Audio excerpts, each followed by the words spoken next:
Over the past few years, WWE Saudi Arabia based shows have been getting relatively better and better and better. And like how I've covered yesterday, there's a lot of good moments that have been had over in the Middle East, but there have been a lot of stinker moments. And I do mean a lot, to the point where I'm going to be able to tell you this now. I'm only covering 5 moments. Personally, 5 negative moments from Saudi Arabia shows and WWE. So strap yourself in. But if you like daily wrestling content, feel free to like, comment, subscribe, keep your boy on the socials, and keep your boy over on Twitch as well, because I do some wrestling and variety content over there as well. And I think you'd like it. Let's get into it. To start us off, DX versus the Brothers of Destruction. Just kidding. Just kidding. That match never happened. Even Triple H has said that match has never happened. So moving on. I've been a fan of professional wrestling for 11 years at this point, at the time I'm recording this, and I've had 2 nightmares involving wrestling. And would you happen to look at this? This is one of the 2. We will be getting to the other one. The other time I've had a nightmare involving wrestling, where it would happen to come true, because both happened in Saudi Arabia. Now you might have heard in my other video for pro wrestling trauma moments, this happened to be one of them. The night before I went to sleep, I had a nightmare that Brock Lesnar defeated Braun Strowman for the Universal title, because this was for the vacant championship. Brock held it hostage for God knows how long up to that point, lost it to Roman Reigns at SummerSlam. Braun Strowman was kind of already being screwed over with the whole botched cash-in, heel turn, and all that nonsense. So this was the chance, the opportunity to recover Braun Strowman's lost momentum. And what do they do? It seems like I'm kind of a little bit of a prophet, because lo and behold, Braun Strowman lost, and he has never been able to fully recover that lost momentum that he used to have back then. And ultimately, I have to question what was the point of this. In all honesty, I feel like you could have had Braun Strowman keep that Universal title and be in Brock Lesnar's position heading into WrestleMania. You have a new big monster face, or monster heel if you want to keep him as a heel. Have Seth Rollins overcome him, or even have a triple threat match where Seth still comes out on top, as opposed to squashing Strowman down, having another year of Brock Lesnar being a relatively meh Universal Champion. In my personal opinion, I didn't like the first run. A lot of people, some of them did. He did have some pretty decent matches with the title, but I personally just could not be bothered, and it would have saved us a lot of trouble if had Braun Strowman won this here. Now to the infamous Undertaker versus Bill Goldberg match. And quite frankly, it's a shame when you have all participants of a match talking down upon it, or effectively going, that match never happened. We don't mention the other one. But quite frankly, this is what that match was effectively. And you can even see in that last picture there, the Undertaker looking immensely disappointed in how that match ultimately ended, and you couldn't blame him.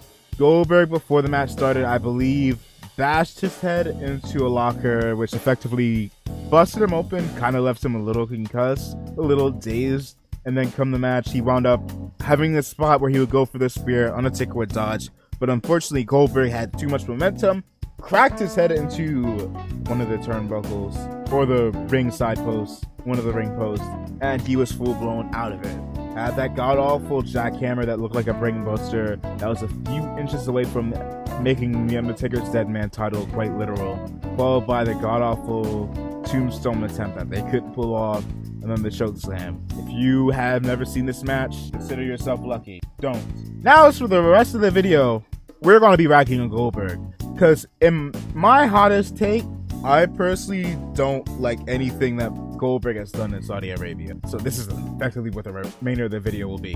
The best moment he had was when he lost to Roman Reigns in that match that was effectively just spear for spear. Nothing much else, nothing much of substance. The day Roman retained. In this match, however, for yesterday's video, I was talking about one of my best moments, one of my favorite moments in Saudi Arabia was when Brock Lesnar got humbled, got worn out by Bobby Lashley.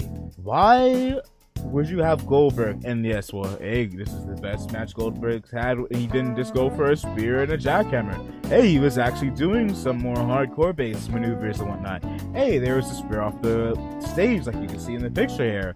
surely, like, I'll be real, Goldberg wasn't wrestling but so much longer. Why would you go ahead and sacrifice one of your main monster heels to Goldberg just so he can get his comeuppance for being embarrassed in front of his kid that looks like he is hit 5 growth spurts in the span of 2 minutes? My god, that kid is giant. Wasn't a fan of this match. Wasn't a fan of Goldberg going over. And speaking about Goldberg going over, one of my least favorite wrestling matches of all time. I will never stop hating this match, and this match is what effectively turned me fully against Goldberg. And what makes it worse is the fact that not only was this the second time I had a nightmare effectively telling me, hey, this bad thing's gonna happen. I woke up going, did this bad thing happen? It didn't until it did. Goldberg beating The Fiend. And I don't care whether or not he pulled a "that doesn't work for me, brother" card. I don't care whether or not it was for the kids. This was a god-awful decision that pisses me off to this day. It made me lose my shit when it happened, and quite frankly, if we were talking wrestling trauma moments, this is up there. One of my least favorite wrestling matches is Kofi versus Brock Lesnar, and that left me with a mountain of rage. But at the very least, in that match there, you knew Kofi wasn't going to win. This one served no purpose. Even when you wanted to ultimately do The Fiend versus Roman Reigns, I would have far preferred had The Fiend retained and lost to Roman Reigns at WrestleMania, and then the night after WrestleMania, you could have gone ahead and started Roman Reigns and his transformation into the Tribal Chief. You could have had that heat he would have had, because you know he would have had heat over beating The Fiend. You would have had The Fiend get a bit more over with the fact that, oh, if you beat The Fiend, you start getting corrupted. You lose against The Fiend, you get corrupted. Roman turns heel long last. It would have been more notable and would have actually done some good for The Fiend, because A, there's some more mystique around him. Because look at what interacting with The Fiend did to Roman Reigns. Tell me that wouldn't have been a better way to not only have The Fiend lose, but to kick off the Tribal Chief character. That being said, we did in the end at the very least get Bray Wyatt versus John Cena, which is still phenomenal, one of my favorite madnesses in the world of wrestling. But alas, that's my video. Let me know in the comments below some of y'all least favorite moments in terms of WWE heading over to Saudi Arabia. Don't forget to like, comment, subscribe, because we got daily wrestling content as usual. And yeah, see ya.